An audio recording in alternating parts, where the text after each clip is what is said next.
जय मसीह की। प्रभु का धन्यवाद हो। प्रभु हमें जीवित रखा और फिर एक बार पारिवारिक प्रार्थना के लिए हमें तैयार किया। आइए हम पारिवारिक प्रार्थना को प्रार्थना से शुरू करते हैं। प्रेमी पिता, दयालु परमेश्वर, धन्यवाद देते हैं आपके महान प्रेम और दया के लिए। सारे दुनिया बहुत गंभीर परिस्थितियों से जाने पर भी हमें संभाला, सुरक्षित रखा, जीवित रखा। धन्यवाद देते हैं। हमारे जीवन के द्वारा आपको महिमा हो सके प्रभु, सहायता करिए। शैतान की उन फंदों से हमें बचाइए और आपकी योजना है हमारे जीवन में पूरा करिएगा प्रभु। आज सुबह के समय में आपके उपस्थिति में हम आते हैं। ये गीत आपके लिए महिमा का कारण हो सके, हमें आपकी महिमा के लिए तैयार कर सके प्रभु। और प्रभु इस वचन को भी आशीषित करिए और अपने वचन के द्वारा अपने आवाज़ को सुनाइए। धन्यवाद के साथ विनती यीशु मसीह के नाम में मांगते हैं, आमीन। गीत की संख्या 10 हम गाएंगे। सिय्योन के गीत किताब से गीत की संख्या 10।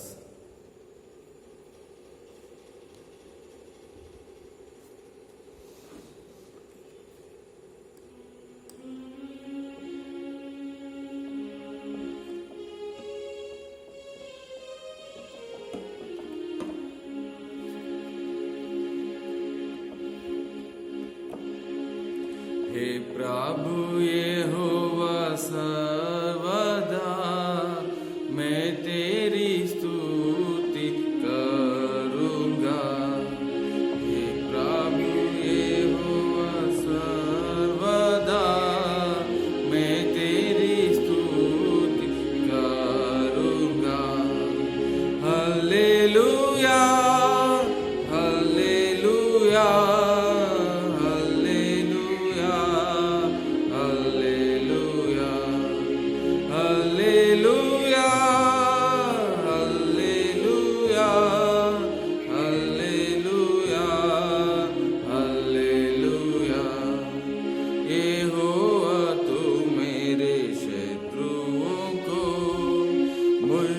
संतोष होने लगा।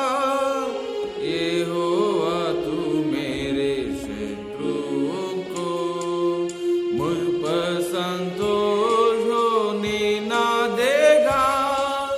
तूने मेरा उद्धार किया है, इसलिए मैं तेरी स्तुति करूँगा। तूने किया है, इसलिए मैं तेरी स्तुति करूँगा।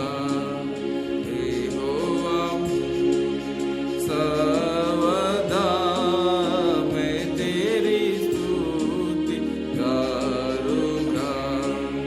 हे प्रभु यहोवा सर्वदा मैं तेरी स्तुति करूँगा।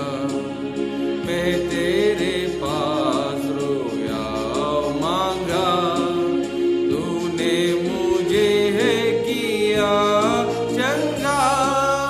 मैं तेरे पास रोया मांगा, तूने मुझे है किया चंगा। पवित्र नाम से स्मरण होवे जिसका, संतों का रोज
मुझे बचाया, तूने मुझे जीवन दान दिया। हे प्रभु यहोवा सर्वदा मैं तेरी स्तुति करूँगा। हे प्रभु यहोवा सर्वदा तेरी स्तुति करूँगा। क्रोध तो है उसका क्षण भर का, जीवन भर है उसकी प्रसन्नता। क्रोध तो है उसका क्षण भर का, जीवन भर है उसकी प्रसन्नता। कदाचित रात को रोना पड़े, पर सवेरे आनंद पहुँचेगा। कदाचित रात को रोना पड़े, पर सवेरे आनंद पहुँचेगा। हे प्रभु यहोवा सर्वदा मैं तेरी स्तुति करूँगा। हे प्रभु यहोवा सर्वदा मैं तेरी स्तुति करूँगा। मैं ना गिरूँगा, मैं सोच लिया, जिस समय मैंने सुख पाया। मैं ना गिरूँगा, मैं सोच लिया, जिस समय मैंने सुख चैन पाया। यहोवा तू ही ने मुझ पर की दया, मेरे पर्वत को स्थिर किया। यहोवा तू ही ने मुझ पर की दया, मेरे पर्वत को स्थिर किया। हे प्रभु यहोवा सर्वदा मैं तेरी स्तुति करूँगा। हे प्रभु यहोवा सर्वदा मैं तेरी स्तुति करूँगा। तूने जब मुँह अपना फेर लिया, तब तो मैं बहुत ही घबरा गया। तूने जब मुँह अपना फेर लिया, तब तो मैं बहुत ही घबरा गया। यहोवा मैंने पुकारा, गिड़गिड़ा करके विनती किया। यहोवा मैंने तुझी को पुकारा, गिड़गिड़ा करके विनती किया।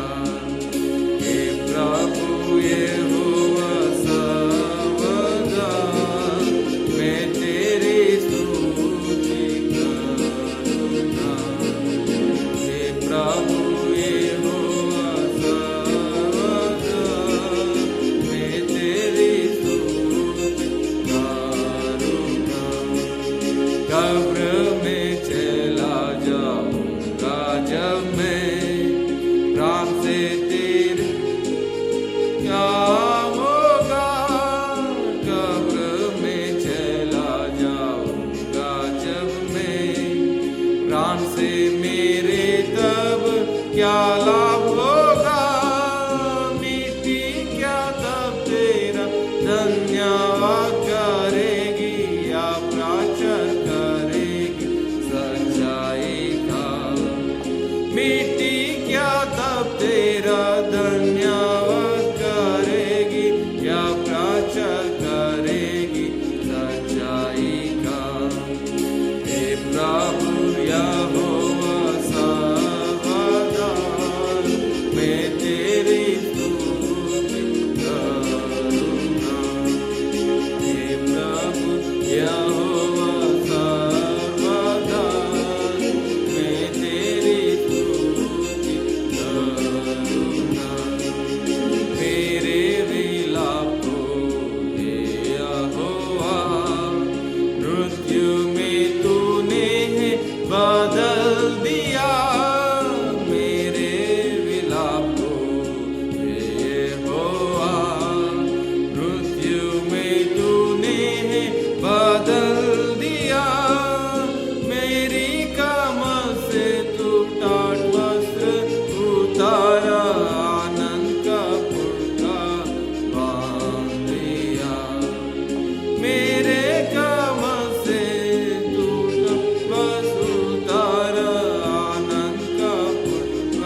व्यवहारिक प्रार्थना के लिए हम पवित्र बाइबल से निकालेंगे शमूएल की पहली पुस्तक और उसकी 14 अध्याय।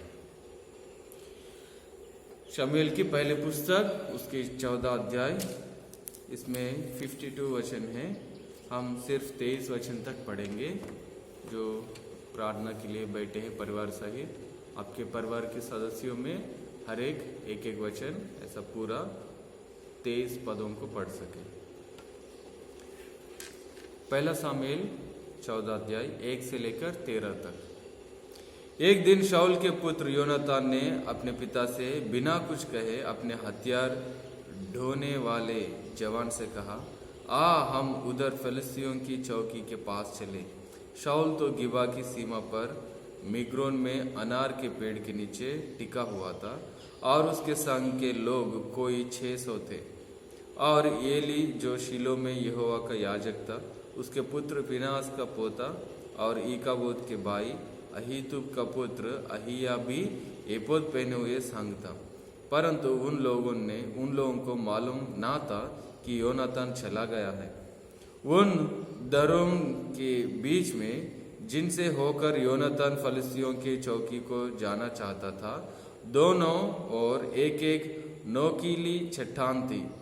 एक चट्टान का नाम बोसेस और दूसरी का नाम सोने था। एक चट्टान उत्तर की ओर मिकमाश के सामने और दूसरी दक्षिण की ओर गेबा के सामने खड़ी है।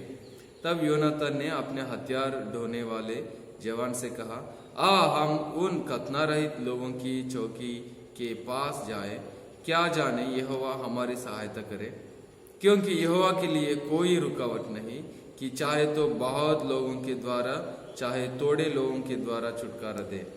उसके हथियार ढोने वाले ने उससे कहा, जो कुछ तेरे मन में हो वही कर, उधर चल, मैं तेरी इच्छा के अनुसार तेरे संग रहूंगा। योनातान ने कहा, सुन, हम उन मनुष्यों के पास जाकर अपने को उन्हें दिखाए। यदि वे हमसे यूं करे, हमारे आने तक ठहरे रहो, तब तो हम उसी स्थान पर खड़े रहे और उनके पास ना चढ़े। परंतु यदि वे यह कहे, हमारे पास चढ़ आओ, तो हम यह जानकर चढ़े कि यहोवा उन्हें हमारे हाथ में कर देगा, हमारे लिए यही चिन्ह हो। तब उन दोनों ने अपने को फलिस्तियों की चौकी पर प्रकट किया। तब फलिस्ती कहने लगे, देखो, इब्री लोग उन बिलों में से जहाँ वे छिपे थे निकले आते हैं। फिर चौकी के लोगों ने योनातान और उसके हथियार ढोने वाले से पुकार के कहा, हमारे पास चढ़ आओ, तब हम तुमको कुछ सिखाएंगे।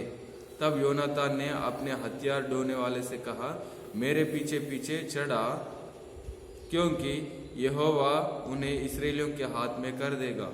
और योनातान अपने हाथों और पांवों के बल चढ़ गया और उसका हथियार ढोने वाले भी उसके पीछे पीछे चढ़ गया। फलिस्ती योनातान के सामने गिरते हुए और उसका हथियार ढोने वाले उसके पीछे पीछे उन्हें मारता गया। यह पहला संहार जो योनातान और उसके हथियार ढोने वाले के द्वारा हुआ। उसमें आधे बीधे भूमि में 21 पुरुष मारे गए, और छावनी में और मैदान पर और उन सब लोगों में थरथराहट हुई, और चौकी वाले और आक्रमण करने वाले भी थरथराने लगे, और भूकंप भी हुआ और अत्यंत बड़ी थरथराहट हुई। बिन्यामीन के गिबा में शाऊल के पैरों ने दृष्टि करके देखा कि यह भीड़ घटती जा रही है और वे लोग इधर उधर चले जा रहे हैं। तब शाऊल ने अपने साथ के लोगों से कहा, अपनी गिनती करके देखो कि हमारे पास से कौन चला गया। उन्होंने गिनकर देखा कि योनातान और उसका हथियार ढोने वाला यहाँ नहीं है। तब शाऊल ने अहिया से कहा, परमेश्वर का संदूक इधर ला। उस समय परमेश्वर का संदूक इस्राएलियों के साथ था। शाऊल याजक से बातें कर रहा था कि फलिस्तियों की छावनी में हुल्लड़ अधिक बढ़ गया। तब शाऊल ने याजक से कहा, अपना हाथ खींच ले। तब शाऊल उसके संग के सब लोग इकट्ठे होकर लड़ाई में गए। वहां उन्होंने क्या देखा कि एक एक पुरुष की तलवार अपने अपने साथी पर चल रही थी और बहुत बड़ा कोलाहल मच रहा था। जो इब्री पहले फलिस्तियों की ओर थे और उनके साथ चारों ओर से छावनी में गए थे, वे भी शाऊल और योनातान के संग के इस्राएलियों में मिल गए। इसी प्रकार जितने इस्राएली पुरुष एफ्राइम के पहाड़ी देश में छिप गए थे, वे भी यह सुनकर कि फिलिस्ती भागे जाते हैं, लड़ाई में आ उनका पीछा करने में लग गए। तब यहोवा ने उस दिन इस्राएलियों को छुटकारा दिया और लड़ने वाले बेतावेन की परली ओर तक चले गए। प्रभु इस वचन को हमारे लिए आशीषित करे। प्रिय भाई बहनों, परमेश्वर के वचन हमसे बातचीत करते हैं, हमारा रोज की अगुवाई हमें करते हैं। इसलिए जरूरी है हर रोज हम सुबह मौन ध्यान करें और व्यक्तिगत के लिए हम हर रोज सुबह और रात को वचन पढ़ें और पारिवारिक रीति से भी हम इकट्ठा होकर परमेश्वर की वचन को मनन करना जरूरी है, क्योंकि हमारे परिवार को प्रभु अगुवाई देगा, आशीषित करेगा। इस दुनिया में पाप भरा हुआ इस संसार में कैसे हमको चलना है, पवित्र निर्दोष होकर कैसे परमेश्वर का अनुसरण करना है, परमेश्वर अपने वचन के द्वारा अगुवाई करते हैं। यहाँ हम एक परिवार को देखते हैं जिसका नाम है शाऊल। शाऊल को परमेश्वर ने इस्राएली के ऊपर राजा करके नियुक्त किया है और शाऊल फिलिस्तियों के ऊपर युद्ध करने के लिए गए हैं। और उसके बाद हम देखते हैं युद्ध करने से पहले बलि चढ़ाना करके शमूएल नबी कहते हैं, लेकिन वो बलि शमूएल चढ़ाना चाहिए था। लेकिन जब शमूएल का आना देर हुआ, शाऊल खुद वो बलि को चढ़ाए थे। राजा शाऊल का काम राज्य को चलाना और युद्ध में और राज्य के प्रजा के ऊपर अधिकार रखना, लेकिन परमेश्वर की सेवा में और बलि चढ़ाने में, याजक की सेवा में उनका भाग नहीं था। फिर भी जब शमूएल राजा का आना देर हुआ, वो खुद उस बलि को चढ़ा दिया है। और ये काम से परमेश्वर बहुत अप्रसन्न हुआ। शमूएल को भी ये काम बिल्कुल ठीक नहीं लगा और शमूएल नबी ने कह दिया कि परमेश्वर ने अपने प्रजा के ऊपर राजा होने से तुम्हें इनकार किया, तुम्हें त्याग दिया है, तुम्हें निकालना चाहता है करके उसी दिन बता दिए। तो प्रियो, परमेश्वर के इच्छा में, परमेश्वर की योजनाओं में यदि हमें रहना है तो उनकी इच्छा के अनुसार, उनके मन के अनुसार हमको चलना है। हम अपने सोच विचार, अपने बुद्धि ज्ञान से लेकर परमेश्वर को प्रसन्न नहीं कर सकते हैं। प्रिय भाई बहनों, पहले मनुष्य की जाति की पहले व्यक्ति आदम और हवा ने भी परमेश्वर की स्वरूप और समानता को त्याग ना चाहते हुए वो भले और बुरे ज्ञान का फल को खाकर अपनी युक्ति को उन्होंने, अपनी इच्छा को उन्होंने पूरा किया है। ये स्वभाव आदम से लेकर आज तक हमारे जीवन में है प्रियो। इसलिए हम अपने सोच विचार को अलग रखकर परमेश्वर की सोच और विचार के अनुसार चलना है। तब वो हमारे लिए सीधे मार्ग निकालेगा, तब वो हमें जीत की मार्ग को दिखाएगा। शाऊल याजक की सेवा में, बलि चढ़ाने में वो अपने अधिकार को दिखाए हैं और परमेश्वर ने राजा के पद के लिए उनको त्याग दिया है, मतलब निकाल दिया है। परमेश्वर तो बिल्कुल उनको इनकार किया है करके शमूएल कह दिया था। अभी 14 अध्याय में हम देखते हैं फिलिस्ती लोग इस्राएलियों के ऊपर युद्ध करने पर है और राजा शाऊल को समझ में नहीं आ रहे क्या करे, क्योंकि उनके पास कुछ लोग बचे हैं। फिर भी वो फिलिस्तियों के ऊपर युद्ध करने के लिए बहुत डरते हैं, क्योंकि फिलिस्ती लोग समुद्र की बालू की किनकों के समान बहुत लोग इकट्ठे हो गए हैं युद्ध करने के लिए। उनको देखकर शाऊल बहुत डर रहे थे, उनकी शत्रु की बल को देखकर डर रहे और उनके पास जो संख्या है बहुत कम है, इसलिए भी वो डर रहे थे और उनके पास ना कोई हथियार है। ये सारे कारण से शाऊल घबरा रहे थे। शाऊल बाहर दिखावटी ऊपरी चीजों को देखकर शाऊल डर रहे थे। लेकिन प्रियो, परमेश्वर कभी भी अपने लोगों को अपने उनके बल के द्वारा, उनकी प्रजा के बल के द्वारा कभी भी विजय नहीं दिया है। परमेश्वर खुद अपने लोगों की शत्रुओं से लड़कर उनको विजय दिया है। निर्गमन की पुस्तक 14 अध्याय में भी हम देखते हैं। और इस साल की खड़गपुर असेंबली की एक वायदा भी वही है। निर्गमन की पुस्तक 14 अध्याय की 14 पद, यहोवा आप ही तुम्हारे लिए लड़ेगा, इसलिए तुम चुपचाप रहो और कड़े कड़े उस उद्धार को देखो करके लिखा है। 13 पद में भी लिखा है। मूसा, निर्गमन 14 का 13 पद, मूसा ने लोगों से कहा, डरो मत, खड़े खड़े वह उद्धार का काम देखो जो यहोवा आज तुम्हारे लिए करेगा। प्रियो, हमको लड़ने का जरूरत नहीं है, हमको बस खड़े रहना है विश्वास से। प्रियो, शाऊल के पास विश्वास नहीं है और वो लोगों की संख्या बहुत कम होने के कारण बहुत डरते हैं फिलिस्तियों से लड़ने के लिए। लेकिन शाऊल का बेटा योनातान में एक अच्छी बात को हम देखते हैं। वो ऐसा कहते हैं 6वें पद में, शमूएल की पहला पुस्तक 14 अध्याय की 6वें पद, 14:6, फर्स्ट शमूएल पढ़े रहे। तब योनातान ने अपने हथियार ढोने वाले जवान से कहा, हम उन खतना रहित लोगों की चौकी के पास जाए, क्या जाने यहोवा हमारी सहायता करे, क्योंकि यहोवा के लिए कोई रुकावट नहीं कि चाहे तो बहुत लोगों के द्वारा चाहे थोड़े लोगों के द्वारा छुटकारा दे। प्रभु चाहे तो बहुत लोगों के द्वारा छुटकारा दे सकते, चाहे तो कम लोगों के द्वारा भी छुटकारा दे सकते। परमेश्वर तो सामर्थ्य है। वो सिर्फ 2 ही लोग मिलकर फिलिस्तियों से युद्ध करने के लिए गए। कितना विश्वास है, कितना दया चाहते हैं परमेश्वर से दया चाहते हुए, परमेश्वर पर विश्वास रखते हुए फिलिस्तियों की छावनी पर, जो समुद्र की बालू के किनकों के तरह है, उन लोगों के ऊपर युद्ध करने के लिए गया। इस दुनिया में शैतान और उसके दूतों की संख्या भी वैसा ही होगा, लेकिन हम उससे लड़ना है। प्रभु पर विश्वास है, जो शैतान के ऊपर जय पाए है, उस विश्वास से हम शैतान को जीतना है। हमारा परमेश्वर शीघ्र ही हमारे पांवों के तले शैतान को रौंद देगा। रोमियो के पत्री 16 अध्याय में हम उस बात को देखेंगे। देखिए, ये विश्वास मसीह लोगों के जीवन में होना चाहिए। देखिए, रोमियो की पत्री और उसकी 16 अध्याय में उस बात को हम पढ़ेंगे